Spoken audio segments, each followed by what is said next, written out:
Hello दोस्तों, स्वागत है आपका डियर टीचर्स यूट्यूब चैनल पर। मैं आपके लिए लेकर आई हूँ यूपी टेट ईवीएस के कुछ महत्वपूर्ण प्रश्न जो परीक्षाओं में अवश्य पूछे जाते हैं। आज हम देखेंगे वायुमंडल टॉपिक से कुछ इम्पोर्टेंट प्रश्न। इसमें पहला प्रश्न या पॉइंट देख लेते हैं।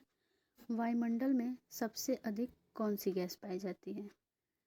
तो वायुमंडल में सबसे अधिक नाइट्रोजन गैस पाई जाती है। ब्रह्मांड में सबसे अधिक कौन सी गैस पाई जाती है? ब्रह्मांड में सबसे अधिक हाइड्रोजन गैस पाई जाती है। अब यहाँ दोनों में डिफरेंस है कि वायुमंडल में पूछा तो नाइट्रोजन गैस, अब जब पूछेगा ब्रह्मांड में सबसे अधिक कौन सी गैस पाई जाती है तो हाइड्रोजन गैस पाई जाती है। अगला पॉइंट है, वायुमंडल में ही सबसे अधिक अक्रिय गैस कौन सी पाई जाती है? तो सबसे अधिक अक्रिय गैस कौन सी है? आर्गन है। पृथ्वी की भूपर्पटी पर सबसे अधिक ऑक्सीजन पाया जाता है। प्रश्न बनता है कि पृथ्वी की भूपर्पटी यानी ऊपरी परत जो है उसमें सबसे अधिक कौन सी गैस पाई जाती है? तो वो ऑक्सीजन है। इसका परसेंटेज कितना है? लगभग 46%। अगला पॉइंट देखेंगे, पृथ्वी के केंद्र में सबसे अधिक क्या पाया जाता है? पृथ्वी के केंद्र में सबसे अधिक निकिल व लोहा पाया जाता है। प्रश्न बन जाता है कि पृथ्वी के केंद्र में कौन से तत्व पाए जाते हैं या कौन सा तत्व सबसे अधिक पाया जाएगा? तो निकिल व लोहा। अगला पॉइंट देखेंगे, वायुमंडल के निचले स्तर में किस गैस की अधिकता होती है? तो वायुमंडल में हमारे 5 स्तर होते हैं। सबसे निचला जो स्तर होता है वो क्षोभ मंडल होता है। क्षोभ मंडल को ट्रोपोस्फियर कहते हैं।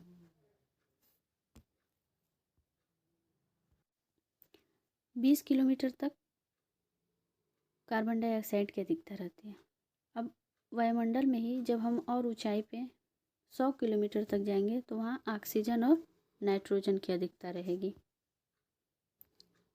ऑक्सीजन और नाइट्रोजन की अधिकता रहेगी। उससे ऊंचाई पर जब जाएंगे 125 किलोमीटर तक तो वहाँ पे हाइड्रोजन गैस की अधिकता रहेगी। और इससे भी अधिक ऊंचाई पर अगर हम जाते हैं तो वहाँ पर हल्की गैसें पाई जाती हैं, जैसे हीलियम, नियान, क्रिप्टॉन, जेनान इत्यादि। हमारे वायुमंडल का 90% भाग पृथ्वी की सतह से 32 किलोमीटर की ऊंचाई तक ही पाया जाता है। जो पूरा वायुमंडल है यह हमारे पृथ्वी की सतह से 32 किलोमीटर ऊंचाई तक ही पाया जाता है। अगला पॉइंट देखेंगे, पृथ्वी के वायुमंडल में लगभग 300 किलोमीटर की ऊंचाई तक गैसों का आवरण है। प्रश्न पूछ देगा कि वायुमंडल में कितनी ऊंचाई तक गैसों का आवरण है? तो 300 किलोमीटर तक की ऊंचाई पर ही गैसों का आवरण है। अगला पॉइंट है, सबसे गर्म मंडल कौन सा है? तो सबसे गर्म मंडल आयन मंडल है या तापमंडल है। ये इतना गर्म क्यों होता है? क्योंकि जैसे ही ऊंचाई पर हम बढ़ते हैं ऊंचाई के साथ साथ इसके तापमान में तीव्रता से तापमान बढ़ता है, तेजी से तापमान बढ़ता है। ताप और वायु दाब के बीच विलोमानुपाती संबंध होता है, अर्थात ताप बढ़ता है तो वायु दाब घटता है, अगर वायु दाब घटता है तो ताप बढ़ता है। तो इससे यह भी प्रश्न बन जाता है कि वायु दाब सबसे कम कब होता है? तो जब सबसे ज़्यादा गर्मी रहेगी। इसका मतलब है कि ग्रीष्म ऋतु में वायु दाब सबसे कम होगा। पृथ्वी का सबसे गर्म स्थान क्या है? पृथ्वी का सबसे गर्म स्थान है उष्णकटिबंधीय मरुक्षेत्र। अगला पॉइंट देखेंगे, अगला पॉइंट है, कर्क एवं मकर रेखा के बीच के भाग को उष्णकटिबंध कहते हैं। वायुमंडल में 5 परतें पाई जाती हैं। क्षोभ मंडल ट्रोपोस्फियर, समताप मंडल स्ट्रेटोस्फियर, मध्य मंडल मीजोस्फियर, आयन मंडल आयनोस्फियर या थर्मोस्फियर अर्थात तापमंडल, और 5वां है बहिर्मंडल यानी एक्सोस्फियर।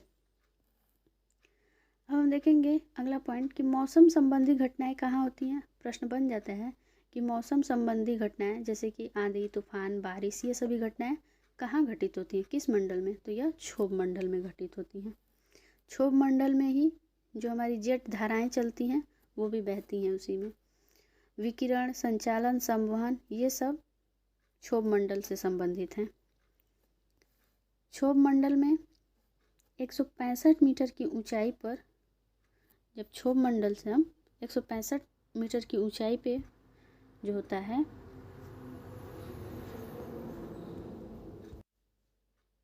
इस मंडल में 165 मीटर की ऊंचाई पर तापमान 1 डिग्री सेल्सियस घटता है। क्षोभ मंडल को परिवर्तन मंडल या अधोमंडल के नाम से भी जानते हैं। इसको संवहन मंडल भी कहते हैं। अब अगला पॉइंट है कि जलवाष्प। जलवाष्प कहाँ पाया जाता है? जलवाष्प जो होते हैं वो क्षोभ मंडल में पाया जाता है और इसकी परसेंटेज इसका जो होता है वो लगभग 0.001 से 5% तक होता है। और जलवाष्प जो होता है ऊंचाई में वृद्धि के साथ साथ जलवाष्प में कमी आ जाती है। जलवाष्प जो है वो क्षोभ मंडल में पाया जाता है। मध्य मंडल को ठंडा मंडल कहते हैं। प्रश्न बन जाता है कि किस मंडल को ठंडा मंडल कहा जाता है? तो मध्य मंडल को यानी मीजोस्फीयर को ठंडा मंडल कहा जाता है। इसको ठंडा मंडल क्यों कहा जाता है? इस मंडल में तापमान तेजी से गिरता है, अर्थात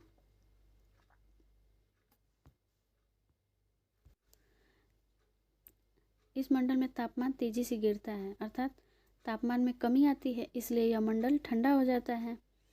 और यह तापमान जो होता है गिर करके -80 डिग्री सेंटीग्रेड तक हो जाता है। तो न्यूनतम ताप की इस सीमा को मेसोपास भी कहते हैं। क्या कहते हैं? मेसोपास। ये पॉइंट आप लोग नोट कर लीजिएगा। मेसोपास किसको कहते हैं? मध्य मंडल में जब टेम्परेचर -80 डिग्री सेंटीग्रेड हो जाता है तो न्यूनतम ताप की इस सीमा को मेसोपास कहते हैं। आयन मंडल, आयनोस्फीयर या तापमंडल।